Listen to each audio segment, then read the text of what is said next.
Hola, ¿qué tal? Mi nombre es Emilio Maldonado Garza, soy estudiante de la Facultad de Ciencias Políticas y Sociales de la UNAM por la modalidad SUAYEP. El tema de hoy hablaremos de la economía de México. En la materia de economía de México daremos un contexto general del estado de la economía actual de México, en qué consiste, cómo hemos crecido, qué temas hay que considerar, así como qué plantearía yo para el desarrollo futuro, ahora que se aproximan las nuevas elecciones, como una posibilidad de un planteamiento de desarrollo económico. Empezando, demos un contexto general. Durante las 3 últimas décadas, México ha tenido un desempeño moderado en términos de crecimiento, inclusión y reducción en pobreza. La economía apenas tuvo un crecimiento anual promedio de 2% anual entre 1980 y 2023, de acuerdo al Banco de México. Es imperativo mencionar que a lo largo del desarrollo de este video, todas las fuentes y datos que hemos dicho y diremos a lo largo del video las encontrará en la parte de descripción para poder consultarlas por su cuenta. En términos más actuales, es decir, en nuestro año, la economía mexicana creció 3.2% en 2023, el segundo año consecutivo de crecimiento que superó el 3%, una moderación después del rebote posterior a la pandemia. La tasa oficial de pobreza multidimensional cayó de 43.9% en 2020 al 36.3% en 2023, sacando de la pobreza a 8.8 millones de mexicanos, apunta el Banco Mundial, aunque la pobreza extrema ha disminuido lentamente. Ahora, ¿cómo estamos en deuda externa? Bueno, referente a la deuda externa, México registró una deuda de 225.298 millones de dólares, 4.000 millones de dólares más respecto a 2022, de acuerdo al Centro de Estudios de Finanzas Públicas de la CEFP en su página 1. Esta deuda entró en un paquete de créditos internacionales entre organismos financieros como el Banco Mundial, el Fondo Monetario Internacional, así como en países como Estados Unidos, Canadá y Reino Unido, para la financiación de proyectos prioritarios de infraestructura, trenes, refinerías, entre otros proyectos de infraestructura desarrollados por el gobierno actual federal. Dicho lo anterior, ¿qué modelo es el actual? Bueno, si tomamos en cuenta que desde principios del siglo XX hasta mitad desde el siglo XX el modelo fue un modelo de desarrollo dirigido por el Estado. Posteriormente a la caída de los precios de petróleo en la década de los 70, pasamos a un modelo neoliberal hasta el 2018 y entró este modelo. ¿Qué plantea este modelo? En términos generales, se puede apostar que es un modelo de desarrollo dirigido por el Estado, pero en la práctica es como un modelo híbrido, es decir, sigue incentivando a la iniciativa privada para infraestructura federal, para organismos federales y no invierte tanto en mecanismos que fortalezcan las instituciones gubernamentales, más que salvas excepciones como lo han sido Petróleos Mexicanos y como lo ha sido la Comisión Federal de Electricidad, dos mecanismos importantes para la economía mexicana que sin embargo se han aislado en el paquete de inversión federal, es decir, otros organismos igual de importantes o incluso más importantes como la CONAGUA, que mencionaré más adelante, no han recibido la cantidad necesaria para fortalecer al Estado, además de que no se han creado nuevas instituciones que fortalezcan el crecimiento nacional, instituciones como una farmacéutica nacional, como telecomunicaciones nacionales, bancos nacionales que den y puedan otorgar créditos. Si bien existe un banco nacional que es el Banco del Bienestar, este únicamente se ha relegado a funciones de otorgar el dinero de los programas sociales. Además de que no ha apostado por un desarrollo interno de producción de bienes y servicios y empresas nacionales y ha favorecido a empresas de inversión extranjera, algo que va en contra del modelo de sustitución de importaciones que planteaba el desarrollo dirigido por el Estado.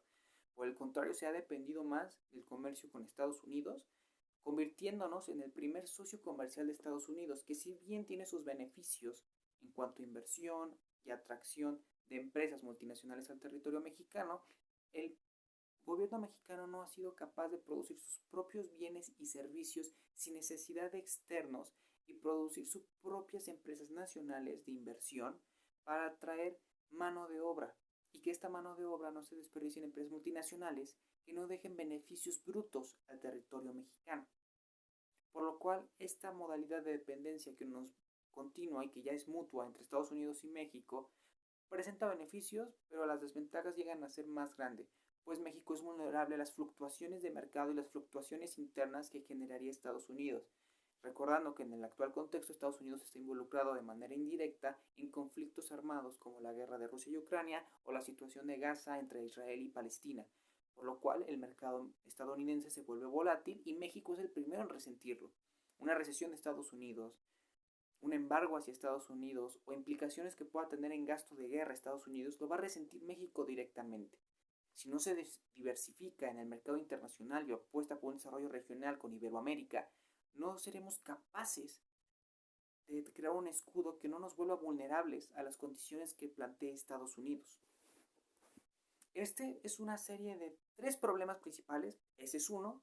Tenemos otros 2 problemas principales que se presentan como el talón de Aquiles de la economía mexicana. La economía mexicana afronta 2 grandes problemas.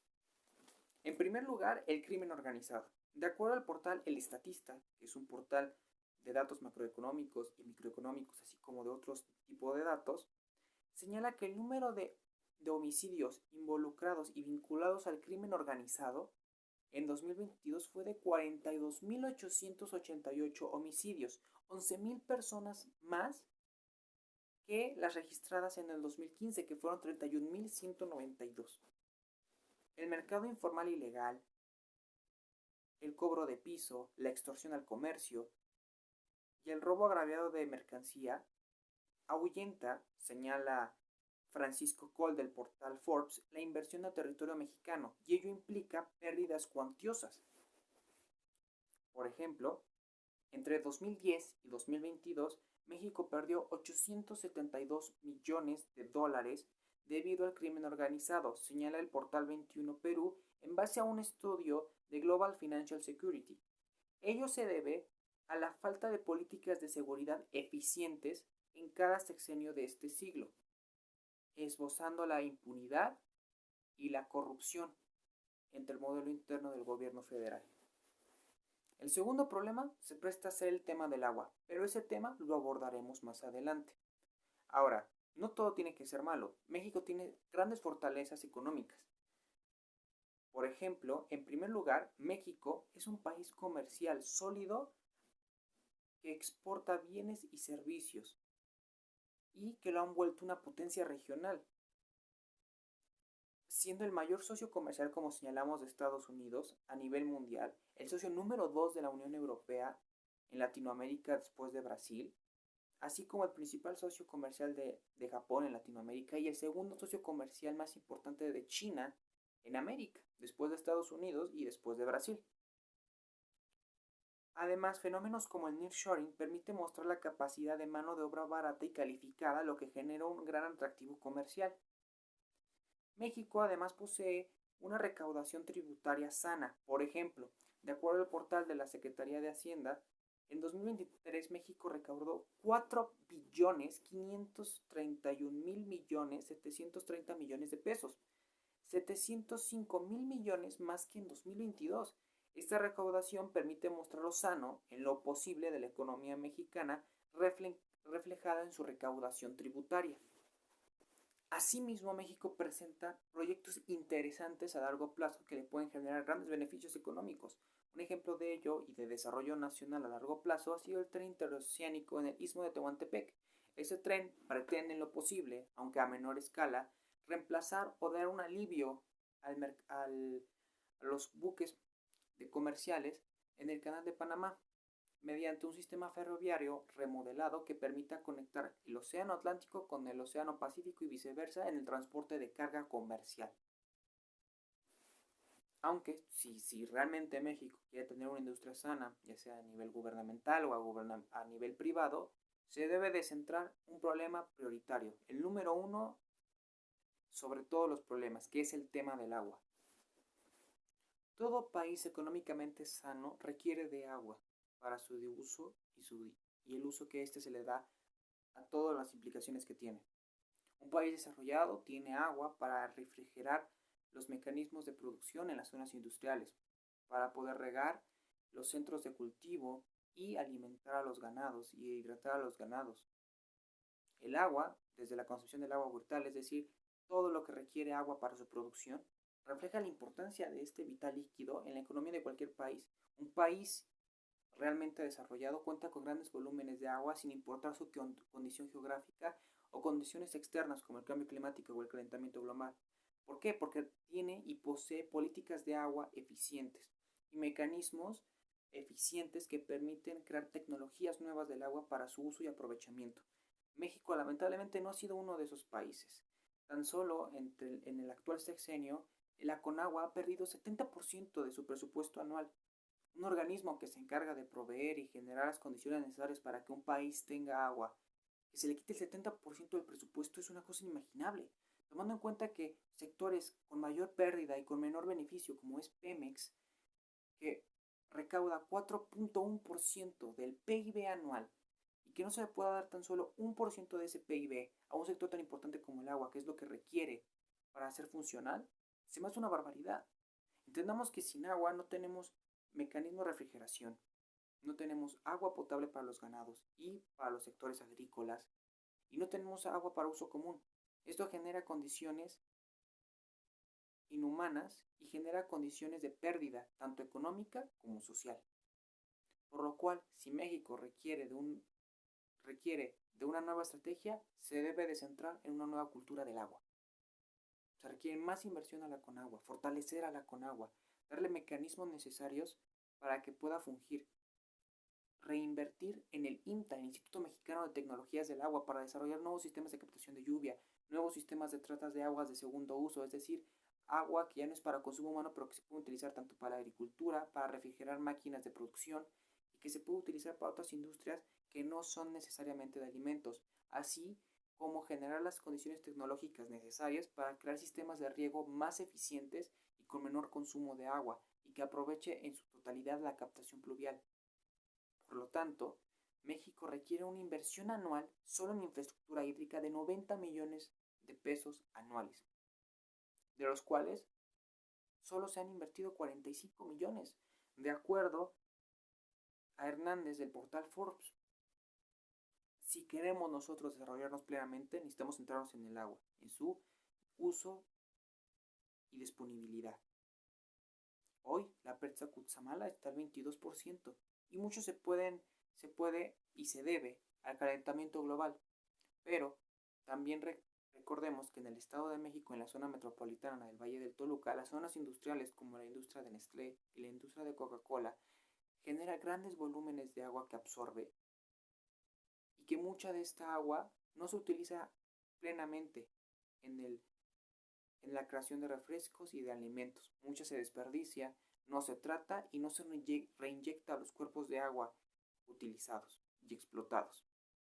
Al final esto lo resiente la población, pero no solo lo resiente por su falta de disponibilidad a la hora de abrir una llave, sino lo resiente en la subida de precios de las verduras, de los cárnicos y de las industrias que requieren el agua para la producción, porque una mayor falta de agua más cara se hace. Y cuando se hace más cara, toda la industria se vuelve más cara. Y al final el humano y la persona normal va a resentir los efectos. Por lo cual, ¿qué propongo primeramente? Como parte conclusiva de este tema, ¿qué es lo que yo propondría para el desarrollo económico de México? Bueno, en primer lugar, planteo seguir la ruta de China. Me explico. Fenómenos como el nearshoring que mencioné anteriormente, que es el traslado de los medios de producción a un país con mano de obra barata y calificada, debe ser un fenómeno central temporalmente. ¿Qué quiero decir con esto? Y secundario a largo plazo, ya que el país debe de aplicar la normativa china. ¿Qué quiero decir con esto? De aplicar una normativa china, porque esto debe ser temporal y después se debe aplicar una normativa china. Lo que hace China es crear un modelo de patente compartida, es decir, genera condiciones fiscales necesarias para trasladar los medios de producción a su país, con la condición de que se den patentes tecnológicas y de patentes de producción que permita desarrollar empresas nacionales chinas que puedan imitar estos medios de producción. Es decir, China acepta y recibe inversión extranjera y el traslado de empresas transnacionales a su territorio, pero genera sus propias tecnologías para competir a largo plazo en el mercado internacional. además de que el Estado mexicano debe incentivar e invertir en empresas nacionales que puedan desarrollar estas tecnologías. Es decir, incentivar a la industria privada nacional, pero con una acción minoritaria del Estado mexicano, como lo hace en China. Crear sus propias empresas, incentivar a crear las propias empresas en territorio nacional, pero ser acciones minoritarios de estas empresas para recaudar los beneficios que estos puedan producir y crear una economía sólida y bien planeada. Asimismo, y como líder regional y con una buena relación en otros organismos, debe ser líder en Iberoamérica y utilizar sus tratados en la Alianza del Pacífico, así como su buena relación con el Mercosur, para eliminar toda barrera arancelaria, para instaurar las nuevas empresas que genera el Estado mexicano y orientarlas en las zonas de aprovechamiento en Sudamérica, a cambio de fuertes inversiones y generación de empleo en las zonas en donde se instaurarían. Claro, claro está que primero se deben de consolidar en territorio nacional para llegar a lo internacional. Ahora bien, este planteamiento requiere de una gran inversión y uso de recursos nacionales. El primero se obtiene del impuesto agregado a empresas de alto consumo y aquellas que no accedan a participar a compartir en patentes de producción y creación de nuevas tecnologías. El segundo tópico, los recursos naturales de producción, parte de lo energético y de materia prima. Por un lado, el modelo propuesto pretende que las nuevas zonas industriales y hogares en general sean suministrados de energías limpias y renovables, es decir, gran parte de la energía sería suministrada por energía nuclear, primeramente, y la más importante, un aproximado del 65%, dado que es lo mismo que genera ahorita el sector de energías no renovables de los hidrocarburos, y además de que tiene ventajas de que no genera ningún tipo de emisión, el uso de desperdicios es eficiente y seguro y no depende del entorno natural. Y el resto del porcentaje que produciría el territorio mexicano, que dependen del entorno natural, como la eólica, solar, geotérmica, etc., se utilizarían en zonas de aprovechamiento, es decir, el Estado de México podría aprovechar que es una zona de gran viento para instalar energía eólica.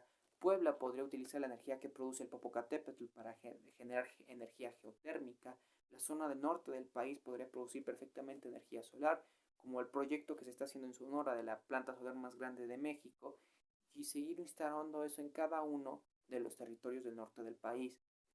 Es decir, México tiene la disponibilidad natural de generar energías renovables, con la finalidad de dejar a largo plazo los hidrocarburos para la producción de bienes y servicios, al igual que la paulatina desaparición de petróleos mexicanos, pues México dejaría por primera vez de depender de la exportación de hidrocarburos y evolucionaría a la exportación plena de bienes manufacturados y tecnologías, lo que representaría un ahorro anual de 520 mil millones de dólares, tomando en cuenta el gasto anual de la cuenta pública de 2020 del Gobierno de México, pero fortaleciendo hegemónicamente y teniendo más mayores funciones y responsabilidades la Comisión Federal de Electricidad. Es decir, no se pretende eliminar un sector petrolero nacional para instaurar uno privado, sino que se planea eliminar del todo y darle más funciones y fortalecer a una institución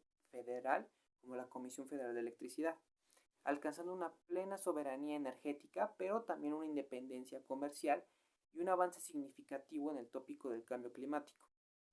El tópico de los recursos de materia prima plantea el tema del agua, como desarrollé a lo largo de esta actividad, como piensa central. Para lograr esto, México requiere de grandes inversiones. De acuerdo al portal del Economista, de un estudio que se realizó por parte del Banco Mundial, México necesita invertir anualmente 475 mil millones de pesos en el tema del agua. Gran parte de esto se centraría en la Conagua, generar las condiciones necesarias para que la Conagua sea una institución fortalecida y universalizada. El gran problema de los desperdicios de agua y que exista gran pérdidas de volúmenes de agua se debe a los organismos operadores municipales. Estos organismos se encargan de la infraestructura del agua, como tuberías, mantenimiento, etc. Y muchas veces estos organismos operadores tienden a ahorrar costos por medio de corrupción y crean materiales de mala calidad que a largo plazo crean pérdidas y fugas de agua. Si se universaliza la función de la Conagua para que la Conagua sea el único mecanismo que pueda producir y crear estas obras de infraestructura hídrica, aprovechando las tecnologías que genera el Instituto Mexicano de Tecnologías del Agua, permitirá un mejor uso y aprovechamiento del agua sin fugas y sin pérdidas. Otro punto es revisar la legislación del tema del agua.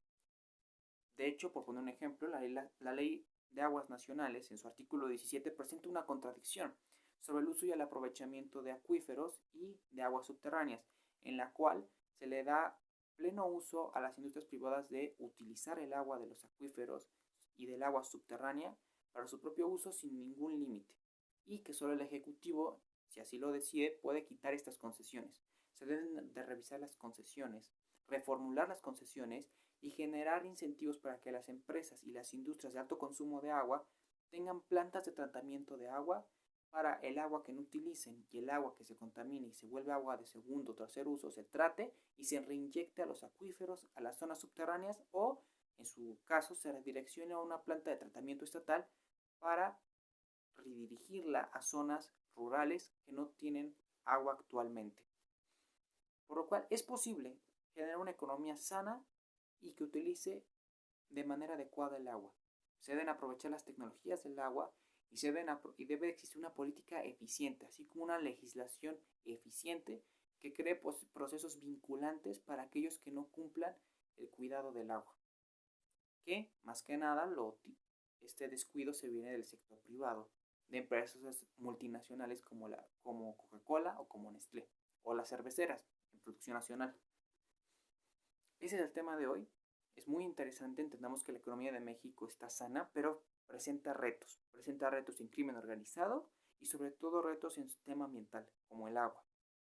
Si México no genera condiciones para un ambiente y un medio ambiente sano y la disponibilidad de agua, esto no solo recae en un discurso ambiental, es un discurso de emergencia. El agua es nuestro más importante elemento en todo el mundo. Si lo cuidamos, lo tratamos y tenemos un uso responsable de él, permitiremos que en nuestro entorno y nuestras generaciones futuras dispongan de agua para su desarrollo pleno, para que los productos que consumimos no sean más caros y para que aquellas personas que ahorita no disponen de agua puedan hacerlo en un futuro y que aprovechemos las tecnologías que nos puede dar. Y para eso debemos de fortalecer al Estado mexicano, pero no se debe de fortalecer en pequeños sectores o sectores de merma como Petróleos Mexicanos. Fortalecerlo en sectores de real importancia como la Conagua, el INTA, el CONAFOR, la Semarnat en general. Tenemos que fortalecer esos sectores para generar un medio ambiente sano, para generar industria sana, industria moderna, y también aprovechar lo atractivo que somos en el comercio mundial para generar nuestras propias tecnologías. México no es un país que esté generando sus propias tecnologías, no es un país que esté generando nuevos productos de competencia mundial. Las mejores empresas de México a nivel internacional no son de tecnología, son de alimentos. Bimbo, cerveceras como Grupo Modelo. Si desarrollamos nuestras propias tecnologías aprovechando la inspiración del modelo chino de patente compartida a cambio de incentivos fiscales y una legislación clara sobre el uso de suelo, podemos desarrollar nuestras propias tecnologías, nuevas marcas de tecnología, automotrices, volvernos competitivos a nivel mundial y de diversificar realmente nuestro mercado y utilizar la región iberoamericana para expandirnos y para desarrollar nuestra región unidos. Puede sonar utópico, pero es realista y se puede hacer, pero debe haber una legislación clara y debe haber políticas eficientes y claras. Espero les haya gustado mi video, este vistazo general de la economía de México, el tema del agua, lo que planteo o lo que se podría plantear en un futuro. Y en la parte de la descripción, como mencioné al principio del video, dejaré las fuentes de consulta que utilicé para este video, cada una de ellas enlistadas por si se requiere en consulta, y agradezco una vez más por verme y escucharme. Soy Emilio Maldonado Garza, hasta luego.